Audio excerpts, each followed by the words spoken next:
Hi, I'm Chris Maragakis of Simply Be Retreats and Therapies. I'm a life coach, therapist and podcaster. Welcome to Mindful Mutterings. Please like, share and subscribe. And as always, thanks for listening.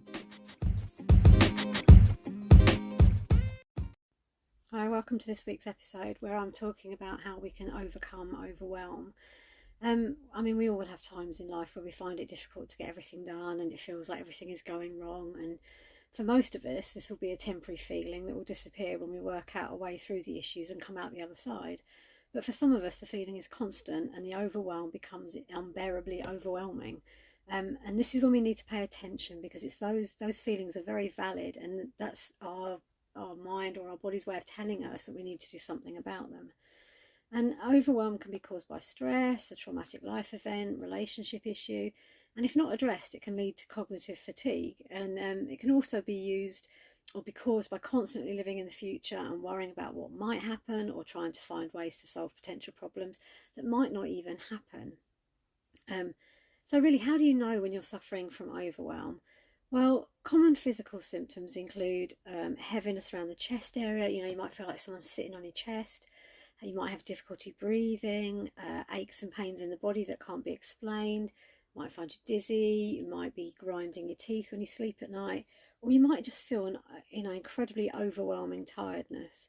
Mentally, it can exhibit as stress or anxiety and depression, loss of concentration, confusion, foggy thinking, and even impaired problem-solving abilities. And you might also feel that you're really unmotivated and you're putting things off, which of course then puts you under pressure and causes more feelings of overwhelm.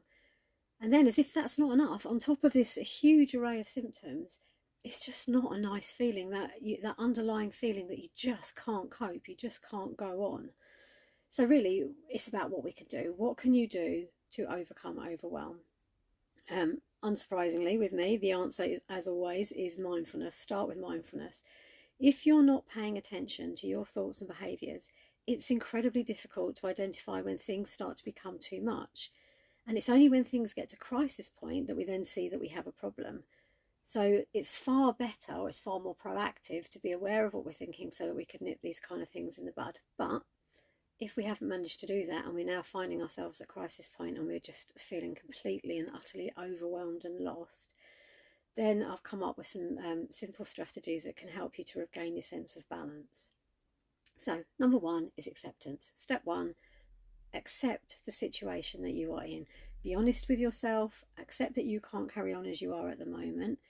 You can acknowledge everything that needs to be done, but you need to start telling yourself that you are now not going to do this alone. You are going to find a way responsibly and sustainably to deal with it, so that going forward you don't have to feel like this again. Step two, make a list of all the things that you need to do or solve, because while it's all bouncing around in your head, it just becomes more and more confusing and it breeds more and more anxiety. Once you get it down on a piece of paper, once you can start to look at it as a list, then you can calm yourself down. The anxiety symptoms lessen because you're now already starting to do something that makes you feel more in control and more proactive.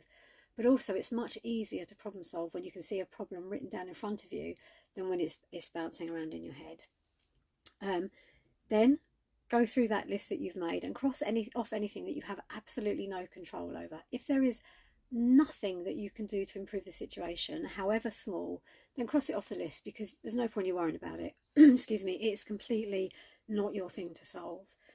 And then what's left, write down a sensible plan of small actions that you can put into place that you feel that you can achieve, and then start working towards them. Once you can see that these huge tasks can be broken down into really small, it doesn't matter how small they are, it's all about making it a manageable experience, so that then you can start to take control and you can just slowly and steadily work your way through them. Or you can use step three, which is to delegate. You cannot do it all, and you are not responsible for solving the world's problems. So look for jobs or things that need doing that you can pass off to other people. And then be aware that actually it's not your responsibility to help everybody at the same time.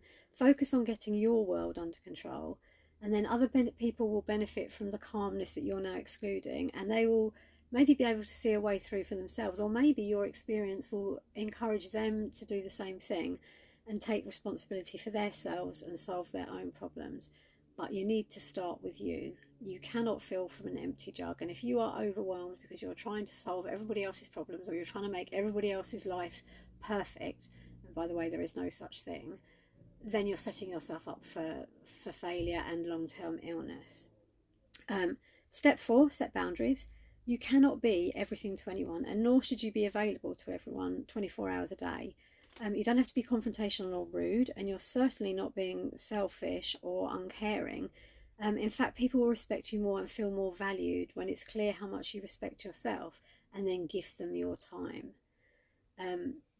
Boundaries are really, really important, because if you don't have them in place, then people tend to think that you will do everything, that you are their fallback, that they can call on you whenever they like, and your sleep becomes disrupted, your social life doesn't necessarily go ahead as you would plan, and this is not healthy for a long-term well-being strategy. You know, all of this will impact on your mental health and your physical health, and then you won't be able to help anybody. So definitely having firm, clear boundaries in place.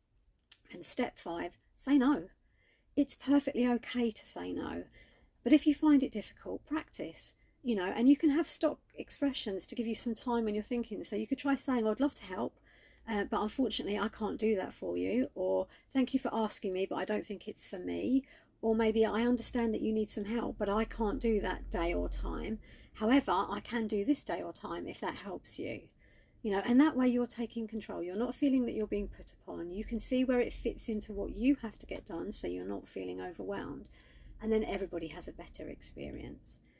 And using these strategies consistently will help you to reduce your overwhelm and improve your health and well-being and your coping skills, which will in turn then improve your quality of life. Your first priority must always be to yourself, because as I've said already, you cannot help anyone else if you are exhausted and struggling. The most courageous and proactive thing that you can do, no matter how difficult it seems, is to ask for help. Because the minute you reach out, you will find that the weight has been taken off your shoulder, and somebody else coming to your situation with fresh eyes can just help you see things in a different way. So I hope that helps. 5 steps. I'll just quickly recap them for you. So the first step is acceptance. The second step is to make a list. Third, to delegate. Fourth, to set boundaries. And the 5, to say no. If you would like to work with me on reducing the overwhelm, then please get in touch. You can contact me through the website simplybe.org.uk, or you can contact me on 07974 618 499. I look forward to seeing you soon, and take care, and I hope you join me for the next one. Bye.